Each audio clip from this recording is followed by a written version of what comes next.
Kiss art and এডুকেশনে তোমাদের সবাইকে স্বাগত। আশা করছি তোমরা সবাই ভালো আছো। আজকে আমি তোমাদের সাথে শেয়ার করব পজিশন ওয়ার্ড। তো পজিশন ওয়ার্ড কি? পজিশন ওয়ার্ড হলো কোন জিনিসটা কোন পজিশনে আছে, এটাই পজিশন ওয়ার্ড। স্কিপ না করে পুরো ভিডিওটা দেখো, ভালো লাগলে লাইক শেয়ার করো এবং চ্যানেলে নতুন হয়ে থাকলে চ্যানেলটাকে সাবস্ক্রাইব করে দিও। তো চলো ভিডিওটা স্টার্ট করছি। Position word on, in, near, under, এই চারটেই তোমাদেরকে আজকে আমি দেখাবো। তো কোন পজিশনে আছে, যেমন এখানে ধরো বাটারফ্লাই আছে, বাটারফ্লাইটা কোন পজিশনে আছে?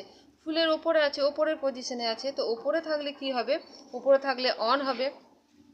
তো আমরা এখানে অন করে দেব, যেহেতু বাটারফ্লাইটা উপরে আছে। তো এখানে অন উপরে আছে।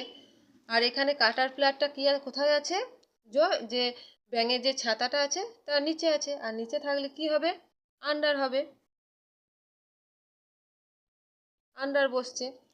এখানে ম্যাটের ওপরে কি আছে? বলটা আছে, তাহলে ওপরে আছে, ওপরের পজিশনে আছে। তো ওপরের পজিশনে থাকলে আবার কি হবে? এখানে অন হবে। আর এখানে ব্যাট আছে, ব্যাটটা কোথায় আছে? না, ব্যাগের মধ্যে আছে, ভিতরে আছে। তো ব্যাগের মধ্যে বা ভিতরে যদি কোনো কিছু থাকে তাহলে কি বসবে?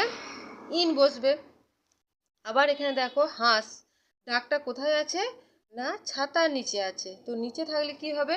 নিচে থাকলে আন্ডার বসবে, আন্ডার বসবে। যেমন এখানে আন্ডার বসেছে, এখানেও আন্ডার বসবে।